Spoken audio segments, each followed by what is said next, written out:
SocratesGarrettENT.com is a diversified firm specializing in recycled aggregates and crushed concrete. SocratesGarrettENT.com's recycled materials provide the construction industry with significant economic and environmental benefits by recycling clean concrete rubble into MDOT grade rock materials. Recycled aggregates and crushed concrete can be applied to driveways, road construction, bank protection, parking lots, general bulk fills, and more. By using SocratesGarrettENT.com's crushed concrete products, anyone from homeowners to general contractors can help reduce landfilled concrete waste, conserve natural resources, and gain significant economic savings on materials and disposal costs. For more information, please call 601-896-0084 or visit us online at SocratesGarrettENT.com.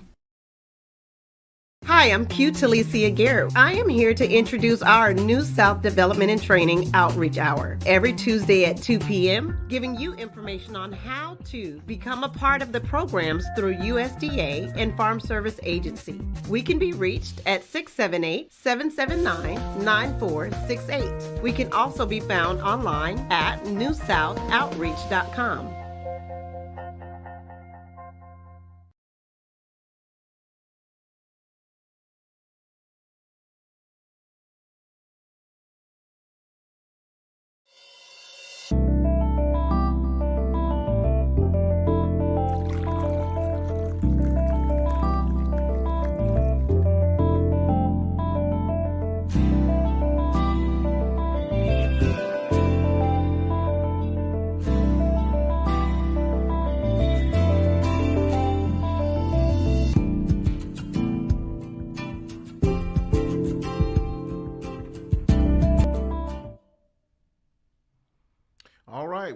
We're back here with Working Together, and we appreciate everybody tuning in.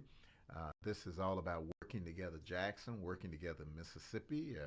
Once again, I'm Bishop Ronnie Crudup with New Horizon and the Mid-South Diocese for the Fellowship of International Churches. Got Bishop Glake Hill with us from the Church of Christ Holiness USA, presiding officer there. Also got Chevon Chatman, is our lead organizer for Working Together Jackson, which means she the boss. Okay, at the Jackson level. Enabler. The enabler. Don't use that Chief word. enabler. Okay, chief enabler. What's your title? What title should we use for you?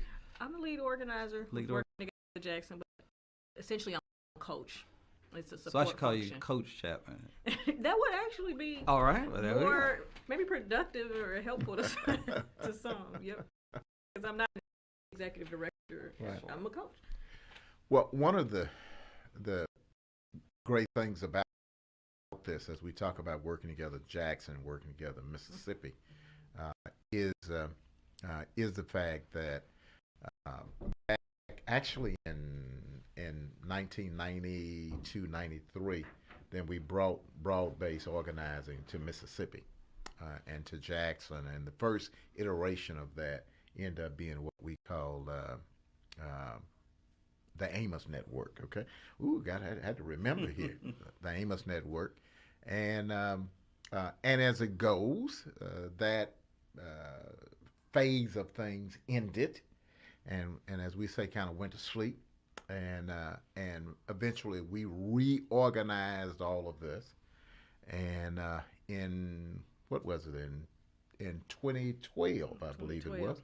2012, we reorganized, rebuilt this movement, and rebranded it, and launched in 2012. Yeah, and relaunched it as Working Together Jackson.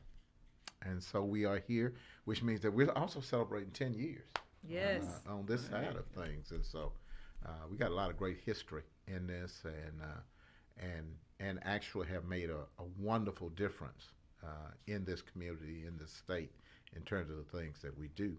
And as a part of that, the Lord also gave us a real talented organizer who came to the table. Chevon Chatman is that person. And so, Chevon, we never take for granted, once again, that people understand this. This is a different kind of animal. It is. And so take some time to talk a little bit about what Working Together Jackson, and on the state side, which is Working Together Mississippi, what this thing is.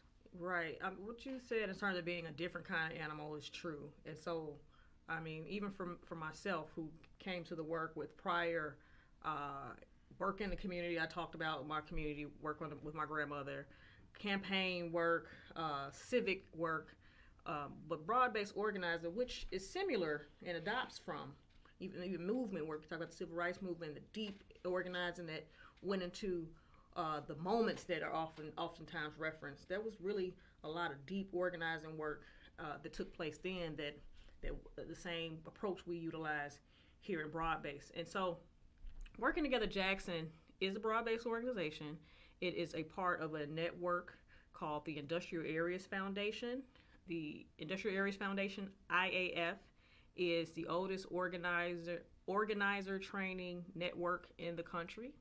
And what we have about 60 broad-based organizations in the United States and maybe a half a dozen abroad. And so in 80 years, what has happened is that through thorough reflection upon very intentional action, we've developed a methodology that is iterative, in which we espouse in different communities. And so WCJ, like other broad-based, the institutions that are in a particular place invite IAF into a community, invite an organizer to come and help them get organized and really build power. Right. And power is simply the capacity to act. I know so many of us get caught up in this big word power, and it doesn't have the best connotation because our experience with power has been so bad, and so many we've been just dealt with and handed to, and really had no recourse. But ultimately, we all need power and the capacity. I remember y'all talked about this in the last session, but we all need power, and so the institutions build power through the methodology and understanding of self-interest and other things that go into public life. And so what I do then is help aid in that process. Right. Well, power is critical because without power, you can't change things. I do know. And so many people, I always like to use the analogy, if you're working for some company, then the question is, do you have any power there? If you can't change anything, you don't have any power. Mm-hmm. And so you can make some suggestions. You can come to work on time. All these things like that. You can get fired. Right. But the question is, do you have any power? And so, everything is about how. And so often we know that we need something to happen. But the question is, how do you do that? How does this change come about? And historically, when years ago, when we were struggling with, circumstances going on in Jackson, Mississippi, and people doing a lot of nice, compassionate things, we really came to that place to say, we're kind of twiddling our thumbs because we don't have the ability to be able to change anything. We're able to respond compassionately in terms of bad circumstances, but we didn't have the ability to be able to change those negative circumstances to ensure that wouldn't happen to anybody else. And so it is through that we eventually end up inviting this organizing group, to Jackson, Mississippi, because we understood two things, that we needed to organize people for this change, and we needed to organize money. And so when you talk about, really how to make change, it comes down to two things: organize people and organize money. Okay, that works in the church, that works in public communities, that works everywhere. Period. And that's, Bishop, when you say it works everywhere, what, as an IF organizer, what I teach, these are universals, right? And so when we talk about building power and capacity to act and developing leaders' capacity to act in public life, it's truly about tapping into those universals. These are things that you can take anywhere, into any context, whether it's with WTJ or elsewhere, because power truly does come in two forms: organized people and organized money. Right. Organized money been whipping us for a while, right? Absolutely. And so we have to be creative, intentional, crafty, and almost all of those are important, but equally as important, we have to be together. Right. We have to be together. And you teach it. And Absolutely. I think that's critically important for people to know that Chevon's job as an organizer is actually kind of, it's that education point is that you teach. Yes. It's not your job to go out here and do the work. Right. It's your job to train and facilitate, the people to do the work. And a lot of folks know that in this movement we work a lot with houses of faith, okay? With and I say it that way because certainly there are Christians involved in this, there are Jewish folks involved in this, there are Muslims involved in this, there are people who don't have any faith, Right. involved in this, okay? And so we work with all kind of groups. We've got the Medical Mall that's a part of this, Center for Justice is a part of this. We got a lot of different groups, Stupod, Hope Community Credit Union is a part of this, and so we got different neighborhood organizations that's a part of this, but just because, quote, you are a church doesn't mean you know how to bring change, particularly in community. A lot of our churches don't know how to change the community. We're in church. We've got the building itself, the church building itself. A lot of times is nice, shiny, city on a hill, but everything else around is going to hell. And so, how do we change this community? That's the point, and that's what this is about, and why we believe that churches out there that are watching and listening, people in churches that's out there watching and listening, should be interested in this and getting your church involved in this, because we teach you how to make change. And your house of worship benefits, but your community particularly benefits. Right. It's a both and that oftentimes gets missed.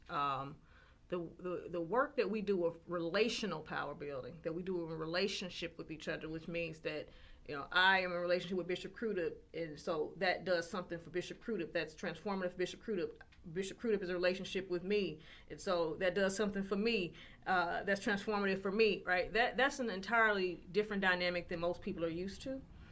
It's countercultural in some ways, because a lot of times when there are issues happening in community, we feel like, we can get in a room with the quote-unquote right people, or not the right people. We get a room with some people and we can talk about it and we can figure it out, and boom, that's how it goes. That's simply not how it goes. It's not sustainable change, and large-scale change is something that has to be massaged, something something that's slower, more patient work that we have to undergo, that we have to go through together. And so, it's me that brings forth this IF and that trains and constantly develops me. It's not something I tell folks, I ain't make this up, right? But it's we bring the weight of the work and the history to it. Yeah, it's also relational, and because you find out, we all know that some things you can't do by yourself. Some things you don't need to do by yourself. You need to do them in relationship to other people. Okay, and we say this all the time. We're so much better together. And Bishop Hill was talking about this a little earlier, and I'm excited about us and our work together. In this bigger community thing, but also our work together in terms of our groups and our churches and things like that. But that's that relational dimension, and you've come to this, Bishop Hill. Not too long ago, you got it. Why did you get involved in this kind of thing? So that's a question, and people even within my own denomination ask that question. Why are we even in? Because it's non-traditional. It's not traditional for us. That's not something we've done before, and for many of our leaders, it is kind of a twisting arm, because it's just not. It's a lack of comfort, a lack of teaching to it. Our church is located near yours, Highway 80 and 82.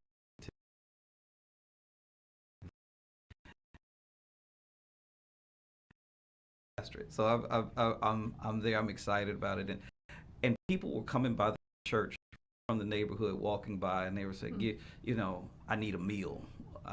Can you help me with this? And they tell you this story, true, maybe not true, whatever the case might be. And I remember having a conversation with my leaders. It's like, okay, how do we fix that? How do we fix that? I mean, they're going to keep coming by.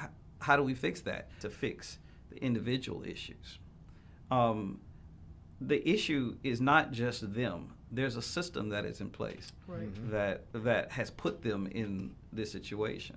And we can say, well, they've made mistakes and decisions.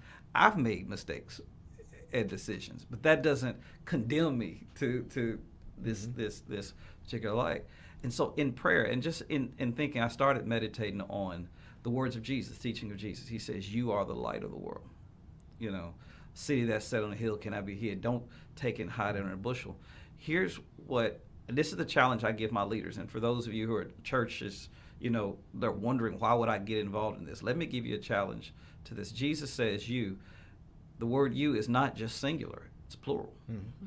He was talking to a diverse group of people that were sitting out, everybody. He says, you all collectively are one light of the world. Now we can look at it individually, we can look at it as a group, but Jesus, I think, was speaking to both of them. But the danger is that there are people who enjoy the darkness. There are people who get rich off the darkness. My Lord. They love darkness. Preach it, Reverend. Preach it. They love darkness. And so when they see light come up, their goal now is to blow out the light, because light always is going to be darkness. It's a science principle that darkness is the absence of light. So therefore darkness can't fight against light. If light's there, it by definition is voided. Right. And so as long Jesus says you are the stronger, if you collectively are light, then darkness has to flee. But those that like darkness are going to always be trying to work hard to blow out. That's why you get divisions and fights to get me to put my light under a bushel. And a lot of our churches, I know in our denomination, and perhaps in many other churches are watching, you got a light, but it's under a bushel. Right. It's in a building, it's in your house, and you're saying to yourself, I don't always feel comfortable doing whatever. You will not feel comfortable, because there are those that are going to be pushing against you. But the strength of it is, as Jesus was talking, he didn't talk to an individual, he's talking to the whole group. If everybody is light, then there is strength in that number, and those that love the darkness have to flee, to go away. So I've enjoyed, like I said, working and meeting different people, different organizations within it, and we don't agree on many of our faith initiatives. Right. We don't always agree on some of the concepts and the methodologies by which we're doing that. That's okay. That's not working at together, Mississippi, and working at Jackson is not about uniformity. Right. We don't always have to agree on those things, but it's at least an acknowledgement of people of different faiths, of different beliefs. We can once all the fire is out, we can argue about theology later on. But it's us getting together saying there's some things we agree on. Well, and it's community change. Yes. It's about the streets that we ride on, right?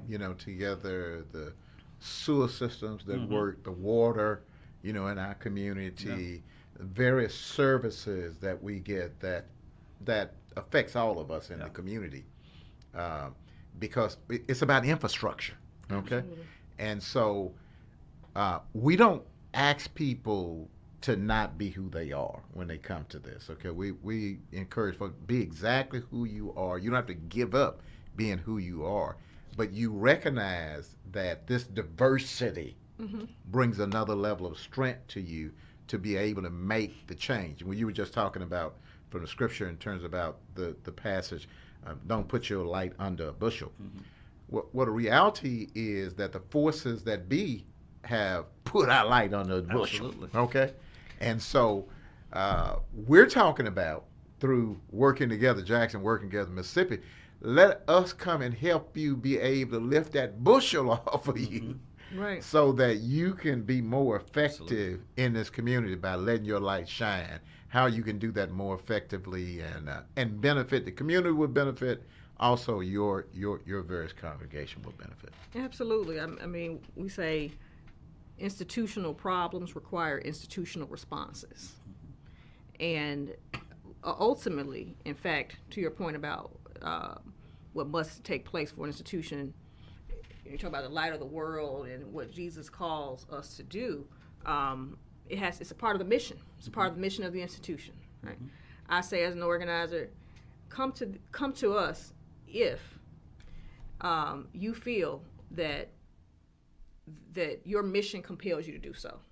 That your mission compels you to show up in the world, show up in the community in a certain way. And that's what I gather a lot of times. But frankly, it does take a certain amount of, what I've seen, it takes a certain amount of humility to be able to say, hey, I don't have it all on my own. I don't, and none of us do. None of us do, none of us can, none of us will. That's just not how we're built as humans. We are social beings, and we are intended to be in authentic relationships. And I think this is where the strength of coming together around our common goals is what's really important. Because we frame the work that we do in terms of interest, self-interest, and we're extremely nonpartisan. So we don't operate in Republican, Democrat, left, right, conservative, liberal, right? This is about, hey, what experiences do you have? What how has your back been placed up against the wall? That really what's in your gut that makes you want to do this? What's in your individual gut, right? What's in your institutional gut that compels you to be? And when we let that drive it, we don't go off into these other things because that tribalism tends to set in, and that's how we're able to have this kind of diversity, because we frame it strictly in terms of, hey, what are your experiences? What are your perspectives as you? Yeah, and what is your self-interest? Yes, what are your self-interests? Right. Because, who are you between and among is what that means. Yeah, because we talk a lot in this work about, we don't want you to come and necessarily be benevolent towards us. We want you to come because you have a self-interest. Right. Because if you come because I'm going to do a good for you poor folk or whatever, okay, then you know what? You're not going to be at the table long, because you're going to get tired of giving, of being involved, particularly when it ain't as comfortable, okay? That's not your group. They don't speak your language. They don't eat the same kind of food you eat, all these kind of things like that. I don't know those folks, Right. In fact, them may be the people I've been preaching about. But every one of us has a self-interest. And, you said something a little earlier too, Chevon, that's critical. The more, quote, seemingly success that you have, because, people don't, New Horizons a big church, okay? Right. And people ask me, why you do that? Well, I tell folks, the way New Horizon got big was through humility. Not through necessary strength. Strength comes through humility. I understand what we don't know. I understand what we can't do by ourselves. I understand our need for help. And so, I've gotten New Horizon involved in things because kind of like you, Bishop Hill, people ask me things. They still ask me, why are we doing that? Why are we spending the church's money? Okay. As if it's the church's money. Yeah. Why are we doing this or that? Why are we working with them folk? These kind of things like that. Because we need them folk. They need us. We need them. Okay. And together, what's the word? Together, we can accomplish more than we could individually. Why is our time? We almost did we go? That we run out of time? We still on here? I need my engineer to talk to me. Okay, we're still going. Yeah. But Chevon, let's get it. One of the things we're doing in the midst of this, and we want churches out there and any worship group out there to know, we want you to join this. Okay, we talk about this because we want you to join.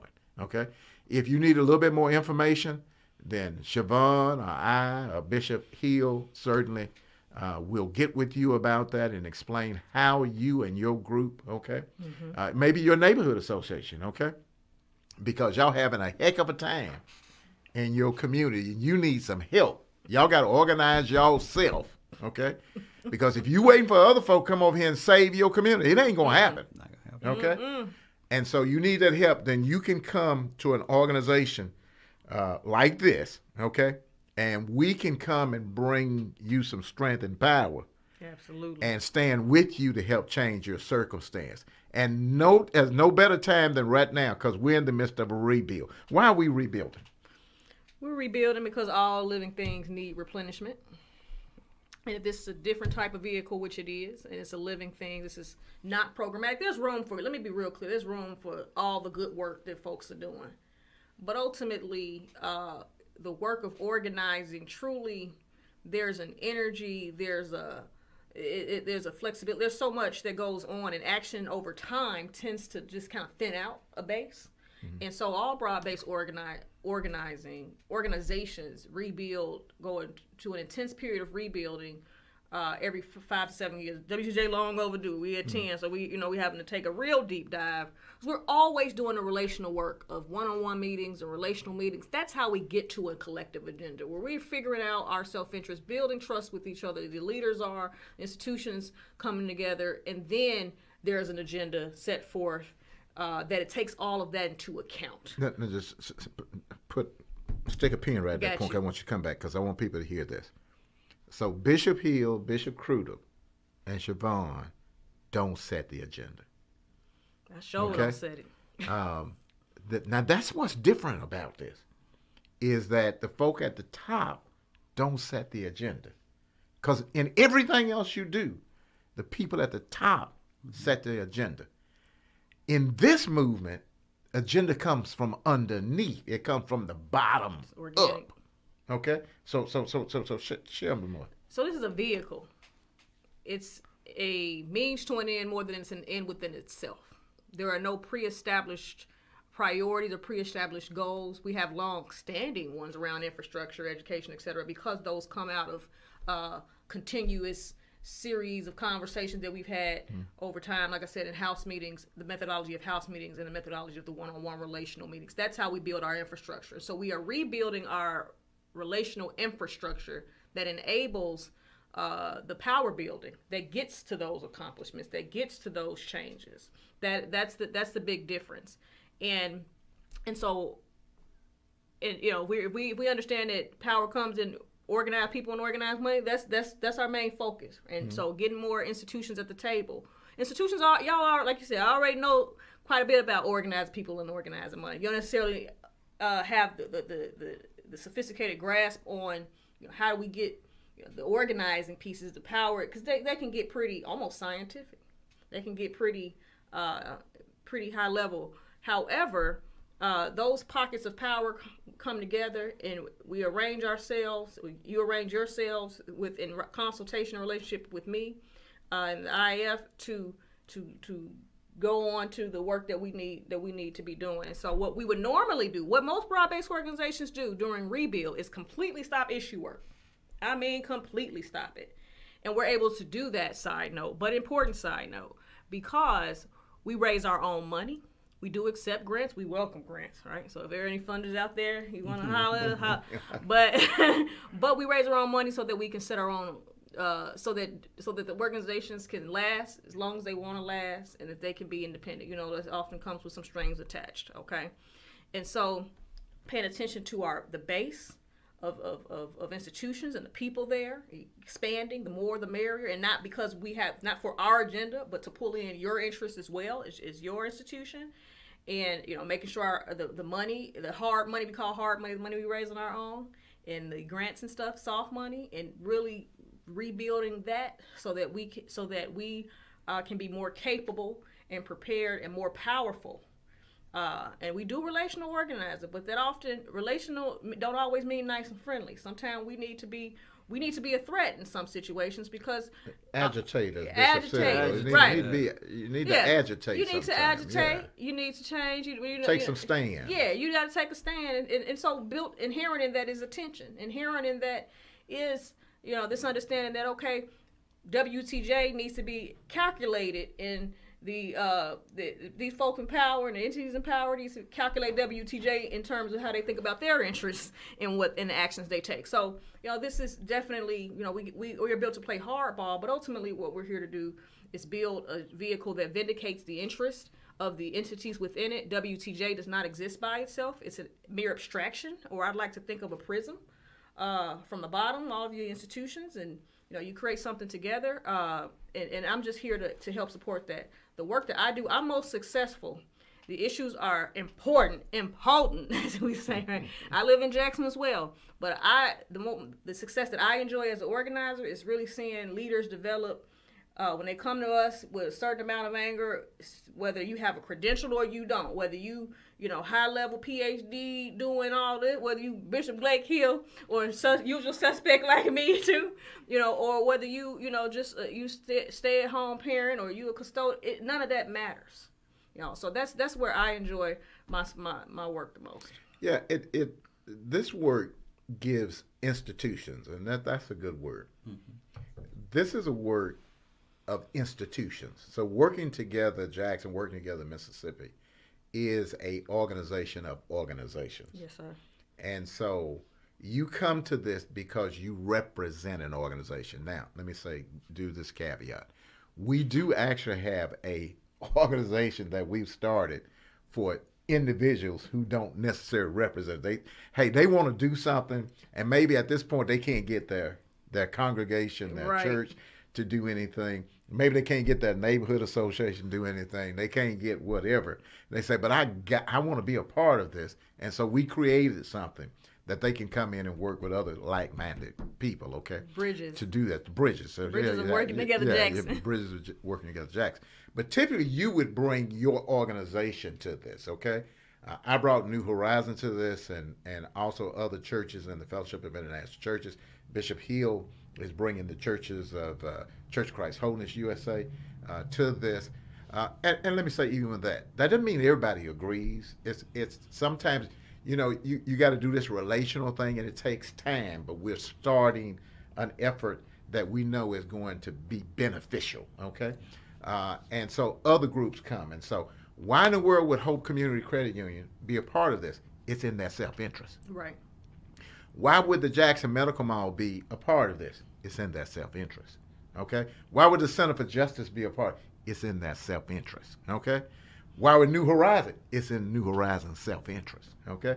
That's something that we get that is very, very beneficial for us, and the people get, okay? And this is critically important too, because the organizing first starts in the house, inside. It's not about Bishop Crudup giving some ultimatums to folks. No, we start training people from the inside so that we get stronger internally to be able really then to manifest ourselves, if you will, externally, okay? Yes. To help deal with these things that we need to deal with. And so if you are out there and you're in this community, you got all of these needs, and y'all hadn't been able to change anything, you ain't changed nothing in 50 years. And it's not getting better. It happens. It's getting worse, okay? Then you know what that says? It says you need some help. And maybe you need to think a little unorthodox, okay? That means non-traditionally. Maybe you need to come to an organization like Working Together Jackson, Working Together Mississippi, because I know there are people all over listening and viewing this. Come to us and let's talk about something we can do together that can be tremendously helpful. Bishop, I always say, just come and see. Come and see.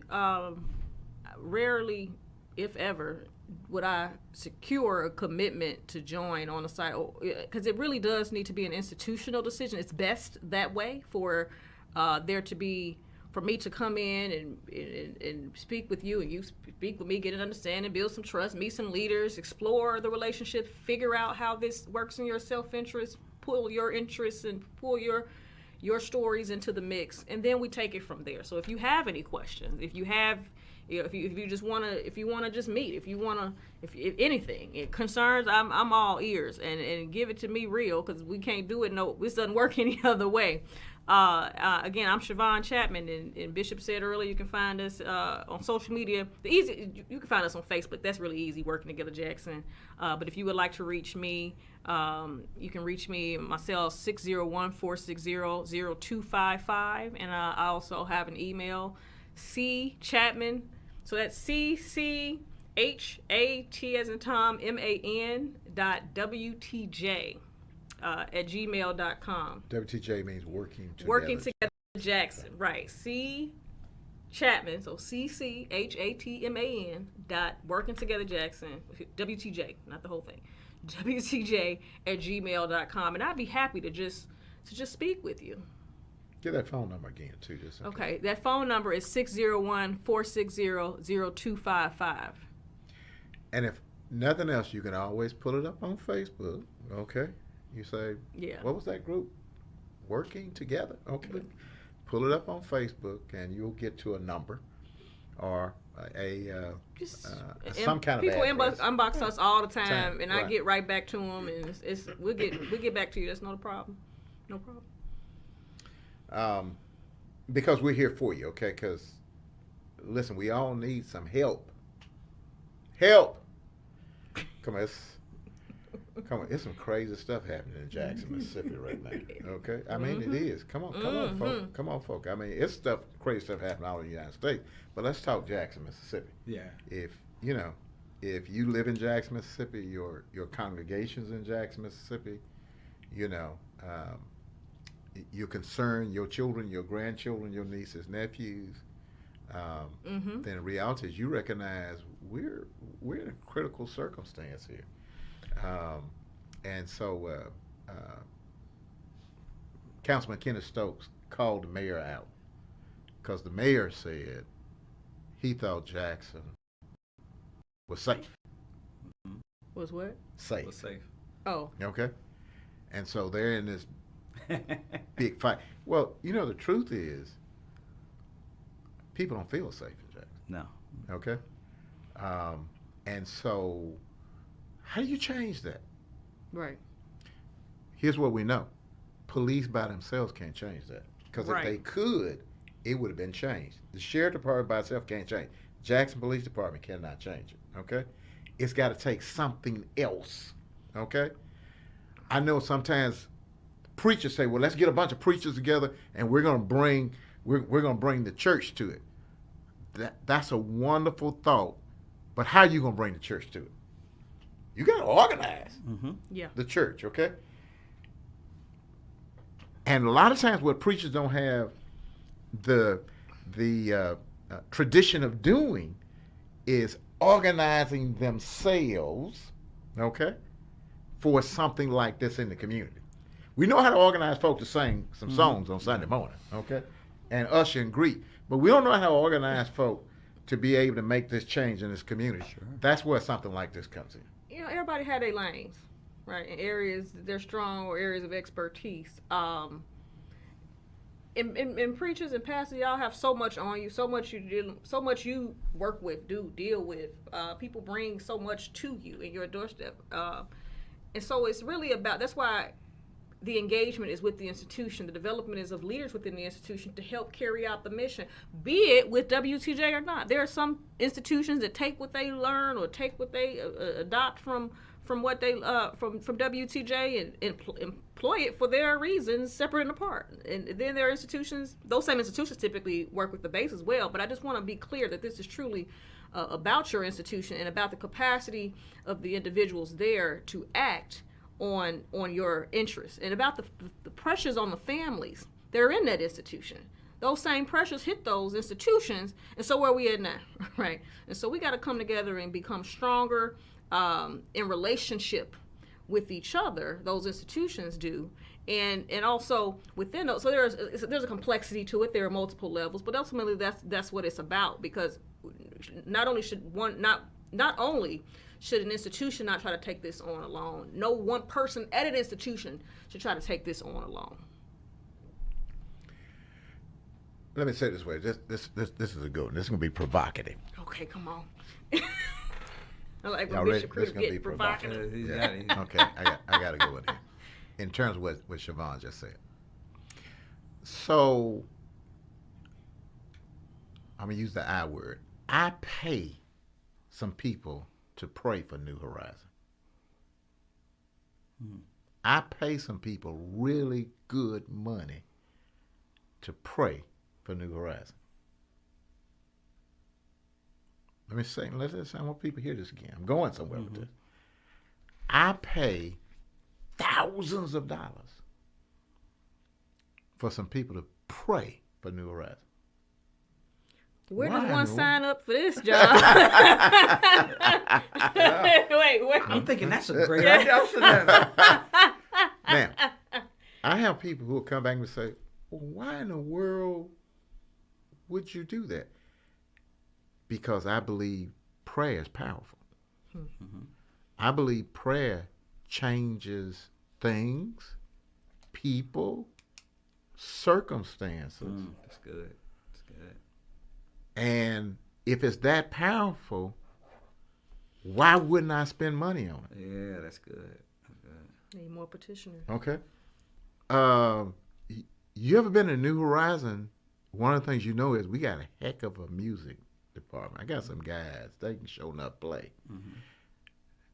Them brothers don't do that for free. I pay them for that, and they make really good money. All right, for that. Why? Because I understand we need a top flight music program if we're going to do this. Now, I pay some people to pray, and the truth is, I don't pay them just for them only to pray. I really pay them to facilitate prayer. So I've got some folk, particularly some leaders at New Horizon. That's all they do. That's their job. Is they pray, okay? But more than anything else, they facilitate prayer. And so that, because we rile a lot of devils up, so I need somebody who's really praying, I mean. Yeah, that's okay? Good. So here's the whole deal. I need to pay somebody to help me do community. Yeah. I need an expert. The person I'm praying, so I'll call her name. So Sylvia Anderson is our pastor of prayer. She's dedicated. She's sanctified to it. She sanctifies herself. She's darn good at it. She draws people in with her to it. There's a group that's been established in it, and I can feel the power. What am I saying? Because I see the need. In the same way, we got community issues where we got tremendous need. You know what you got to do? Is you got to pay some folk who that's their thought. Okay? It's not that I can't pray. I do pray. But I got a whole lot of other things too that I'm involved in. And I want some expertise. I want some folk that's strong. So what I do is I get with Chevon Chatman because she's dedicated. She done sanctified herself. All right? To this work. Yeah. Okay? She darn good at it. Yeah. She been trained to do it. Right. And she facilitates it. All right? She don't just do it herself. She facilitates it. And so that we get a lot of bang for our buck. What am I saying? First, come on, folks. Ain't nothing free. You got to spend some money on it. If you want to make change, you got to spend some money on it. Okay? If you're looking for everything to be free, ain't nothing going to happen. Bishop knows that. Oh, yeah. You got to spend some money. And so I'm trying to make this analogy for folk. Why would you come and be a part of working together, Jack? Because you got a need. Okay? You need the expertise. Your people need to be trained. You need to be a part of this group. You need to have the group to come and back you. Because, there are times when there are things that are done in South Jackson. It ain't just New Horizon. We're bringing other folks to bear on that, okay? Or in West Jackson, whatever it is.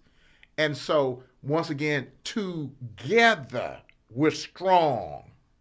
We're stronger. We're better together. And so you need to be a part of something like that. Bishop, you want to weigh in here? No, I think that's. I'm gonna steal those ideas. By the way, we got accidental prayer. Accidental prayer. We won't have no accidental prayer. I mean, they stumble in, may pray. So, but no, it's this morning. Before we even got here, I met with my trainer. Because people say, well, you can go work out on your own. Here's the thing I want people to see here about church, about the whole thing. Your opposition is organized. Your opposition, my God. Your opposition is organized. There's an operation in that is in place in this country to get you overweight. It is to so that you can eat badly. And so what we want to do is we want to take on organizations by ourselves. I needed an expert to help me get to, because my numbers are in a dangerous place, body mass index and all this other stuff. And if I don't do it, then the organizations win. I needed somebody to do two things: to be trained, to teach me what I'm supposed to do, to help me, that understands the other side of the system and can show me how to do that. But the second thing is somebody that can hold me accountable to what I say that I want to do, but that there's a push to go against. And so part of why a lot of times churches, organizations don't want to be part of something like this is not because they don't want to see it happen, but there's a level of now buy-in and accountability that the organization is going to hold you to. That now you feel the obligation to have to put your money where your mouth is. Right. A lot of times we don't mind things changing in Jackson, but the question is really, do we want it to change? Because the other side is happy.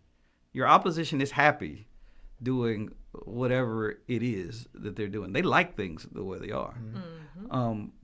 And they're hoping that we stay disorganized. Absolutely. Because the system's in place to do it. Part of being in this is the cost and the accountability.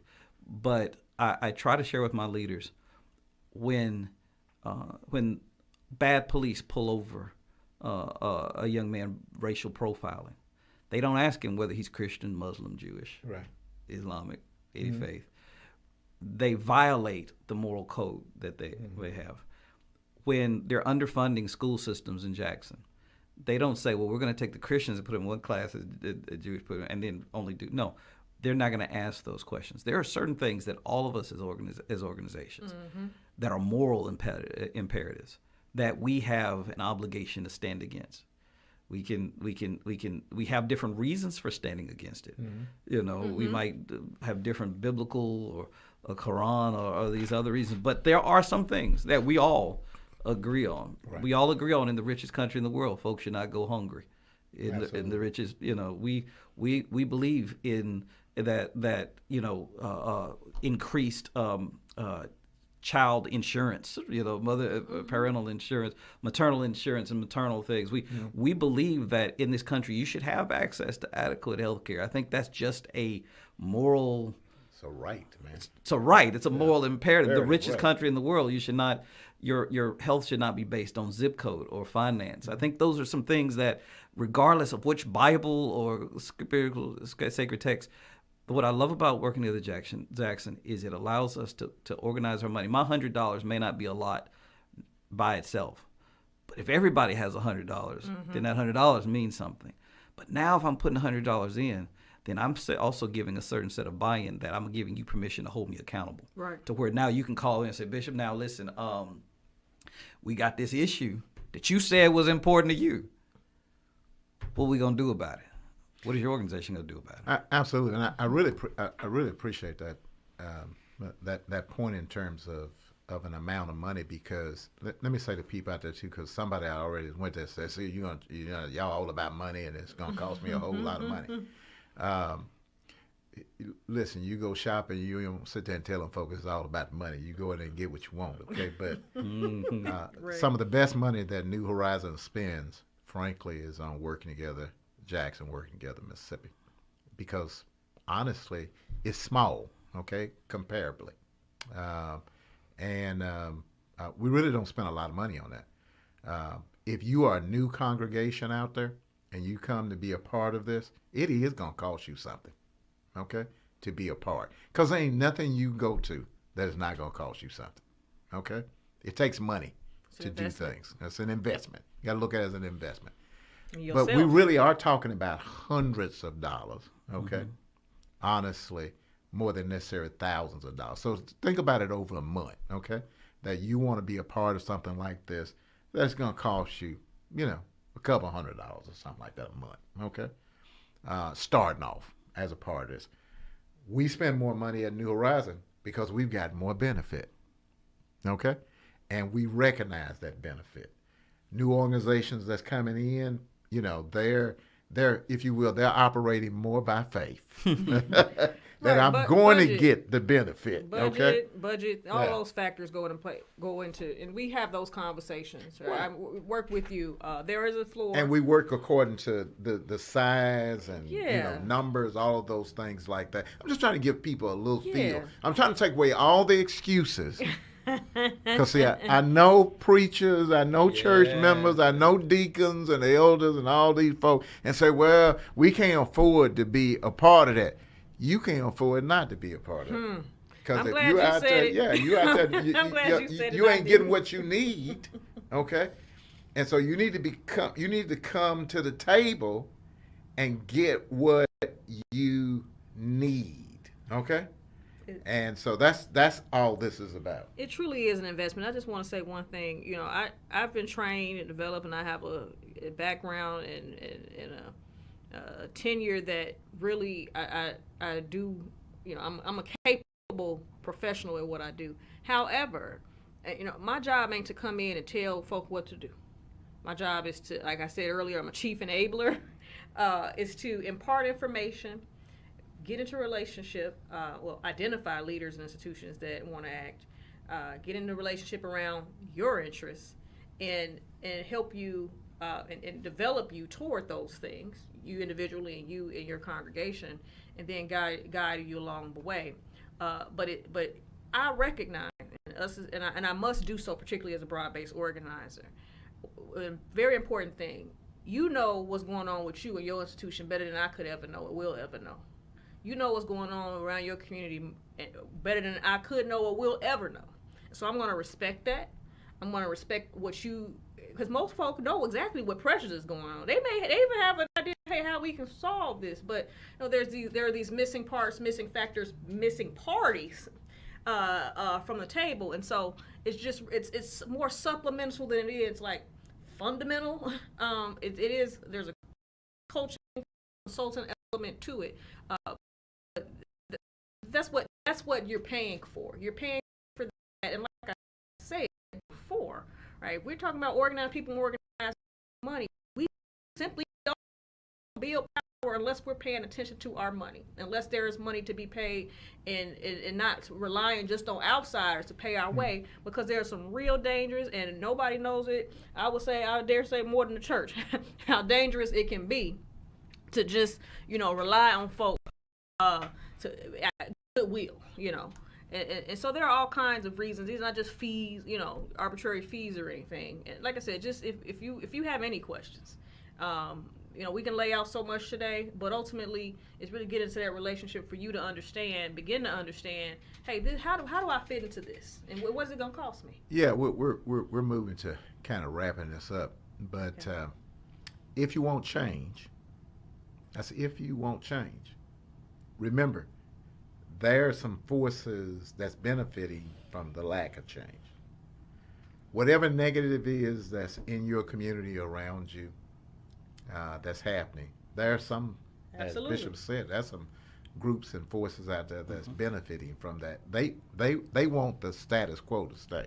Okay, if you see that, no, I want this thing to change, then you got to make a decision to change. It's also going to cost me something. That's not just money. It is money, but it's also some time, some effort, all of these things, okay? You got to do something different than you've been doing. This is not traditionally what we typically do. But you got to be open to doing something a little bit different. And we're here to say that there's a tremendous benefit, there's tremendous help that's available for you, for your congregation, for your neighborhood association, for whatever the group is that you're involved in, and you've got some needs. You got some need for change, and we're inviting you to talk to us. Come to the table, and by the way, because it's a poor dog, as my folks used to tell me, they won't wag his own tail. Won't wag his own tail. Working together, Jackson has made a lot of change. It's things that we've done, okay? It's things that we're doing. I appreciated Bishop Hill talking about this whole education component. We're involved with Jackson Public Schools, okay? Right. We've got groups that's doing that. Mm-hmm. We're involved around the whole Medicaid expansion issue. We were involved in the flag. We played a significant role of getting that flag changed, okay? You know, 1 cent sale tax, we were involved in that. It's a lot of things, once again, that we are involved, have been involved, and so we got a track record of making change, and then every one of the congregation can talk about how much better they are. Okay, change that has come in their own place because they've been a part of this. So I'm just simply saying that if you want to see something different, then what's the definition of insanity? Doing the same thing you always done, expecting different results. Say it again, because they didn't hear. Doing the same thing you've always done and expecting different results. Insanity. So listen, you got to do something different. Right. Pastor that's out there that's watching, deacon that's out there that's watching, steward that's out there watching, warden, I'm getting all these religious things, warden, minister, elder, Sunday school teacher, rabbi, bishop, apostle, whatever you want to call yourself, loving member of the church, okay? Leader of a Sunday school class. Exactly. Listen, that's help. There is help. And so that's all we're saying. And we're here because that's help. And so give us a call. Check us out. I mean, come on. Hey, ain't gonna cost you nothing to check us out. Okay? And Bishop, I would say I have fun with y'all. This is fun right now. I have a lot of fun. I mean, these are serious issues. These are serious pressures on family that we work to strengthen institutions in order to take on. However, in the process of learning stories and spending time in institutions, I had a woman who attends, we don't make any, we get straight to the point. It was a white woman who had been to one of our meetings recently, who hadn't been to a certain part of town in a long time, and not that she had any issue, but she was just like, I ain't been over here in so long. And she was just so happy to just be a part of things and we immerse ourselves with each other, and that is so much fun. That is just so much fun to me. It's like the best of so many worlds when we come together in this way, and that's one of the things I appreciate most about my job is that we really get to mix it up and have fun in the process. Yeah, I would have never, honestly, I would have never probably met many Jewish people if I hadn't been involved in this work. No.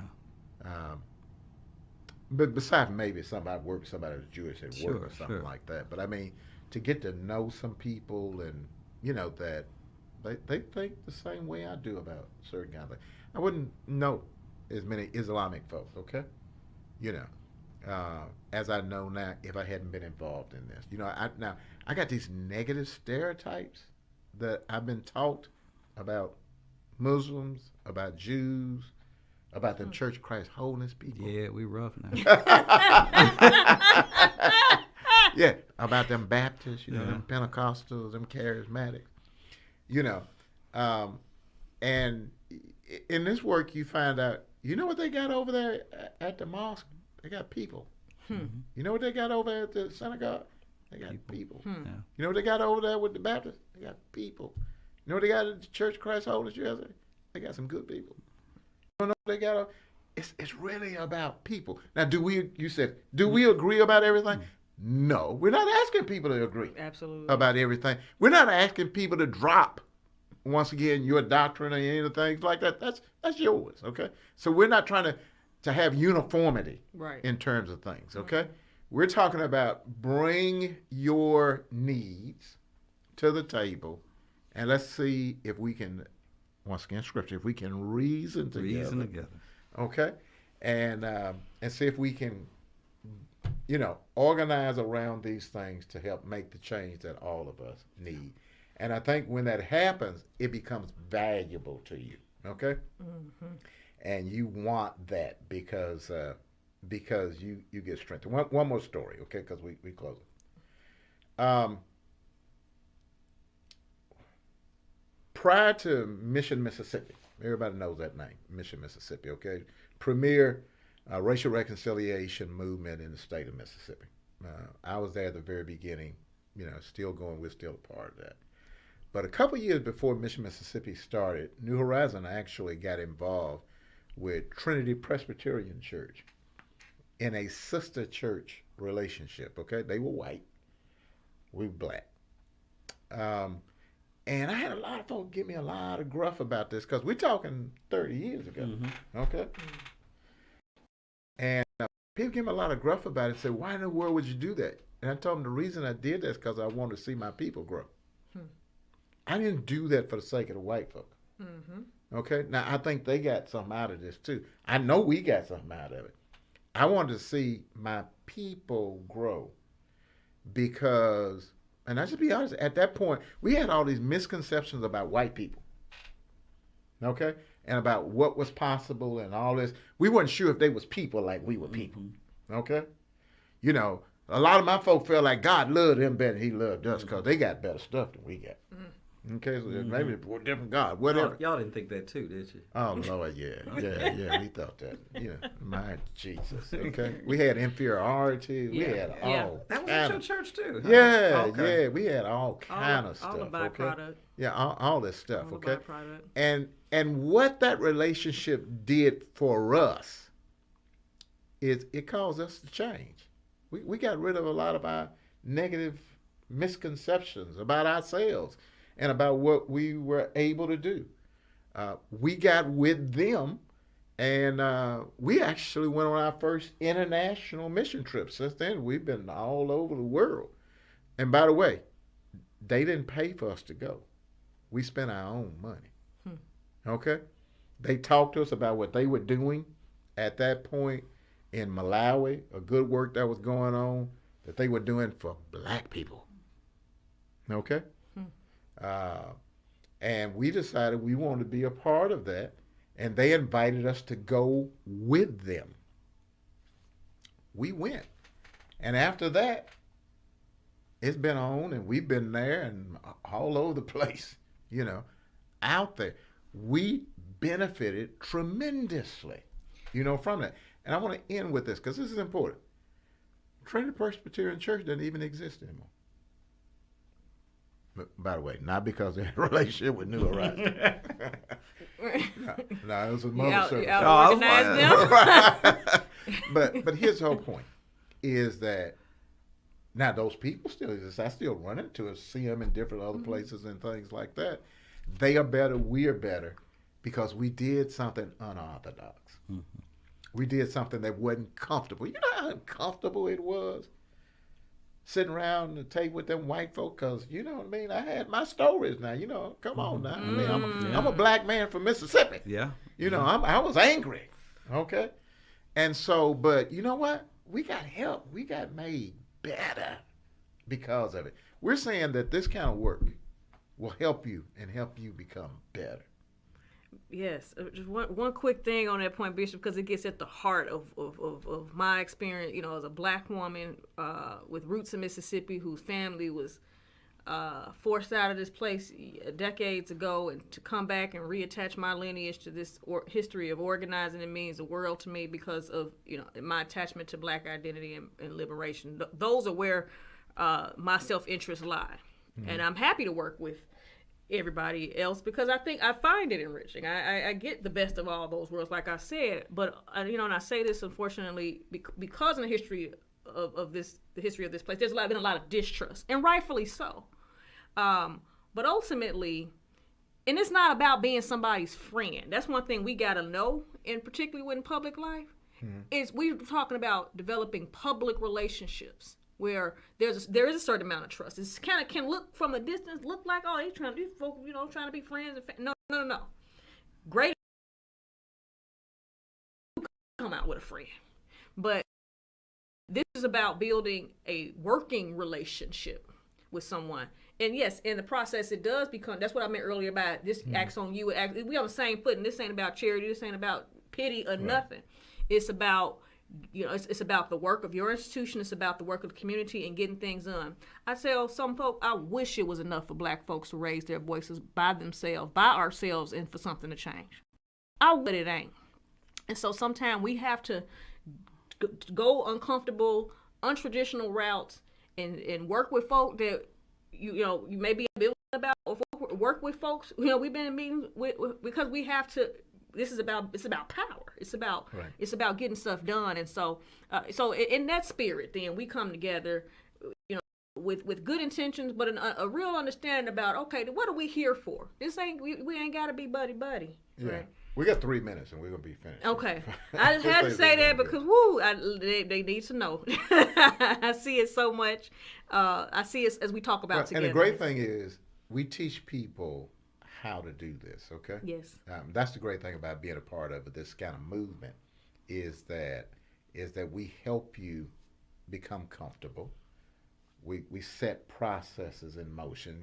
You understand boundaries, okay, and things like that. That helps you get started.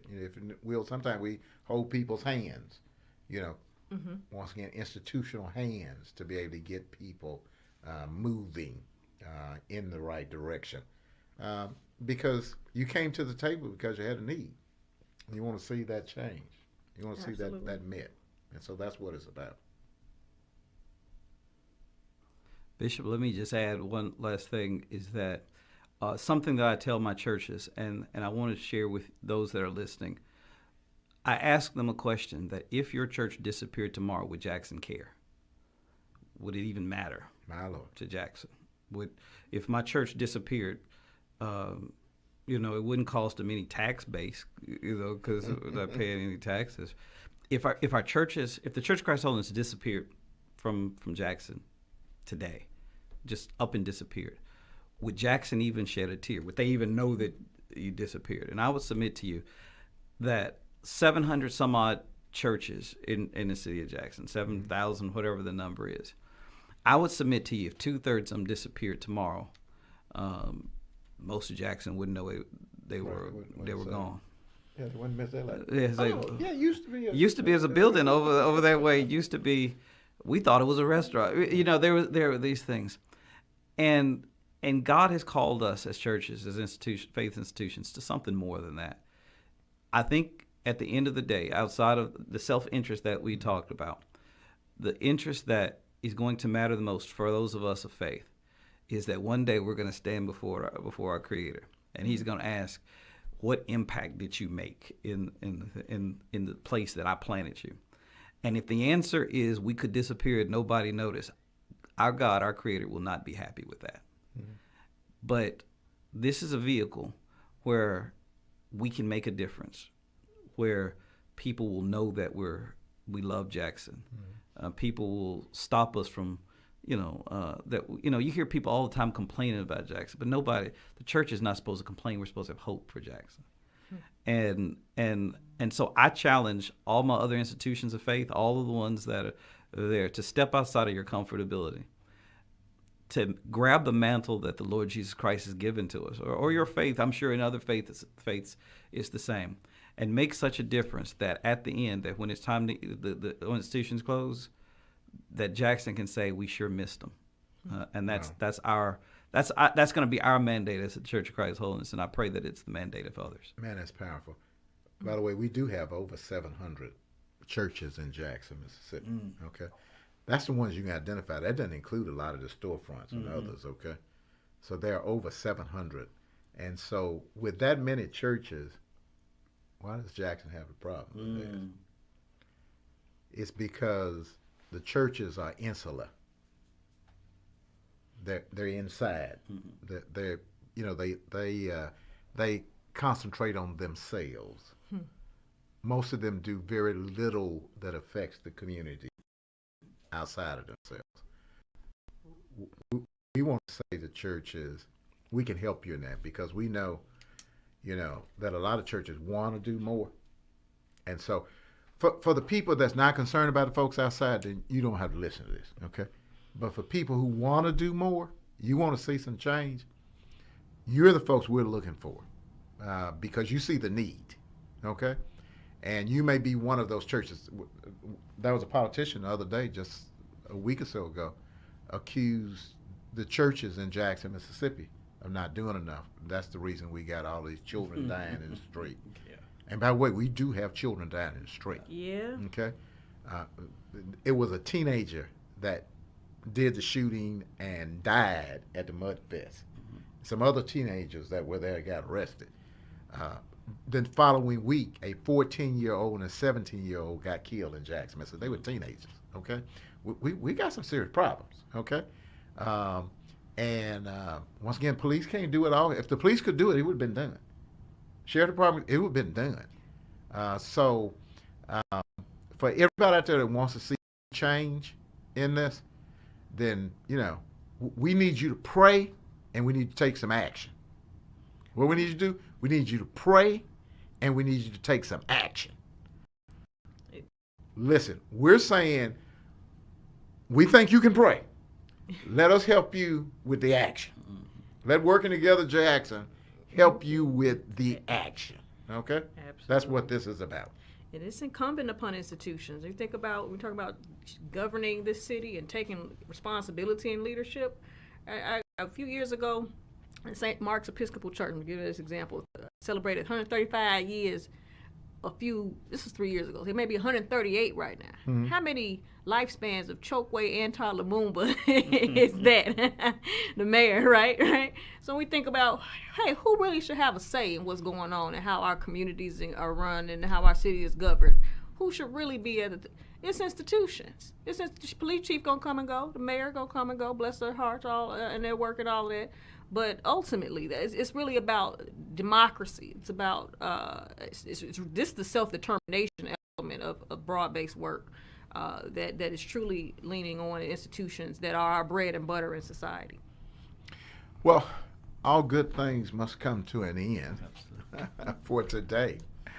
But we want to thank everybody out there for tuning us in and being with us for Working Together, which is a program of Working Together Jackson, Working Together Mississippi. Once again, you can go to Facebook and find us there. Chevon is going to give us that phone number again. What is it, Chevon? It is 601-460-0255. One more time for the dyslexic folks like me. 601-460-0255. One more time on that number. One for the Father Church, one for the Son, one for the Holy Ghost. 601-460-0255. That's for the country folks. Or like you me. can also email her at. I'm gonna give y'all the info.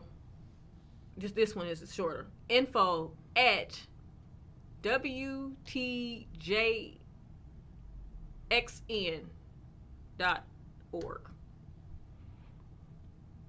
Okay, I'm gonna go back to mine. Look, I realized, I tried to make Bishop Hill's face.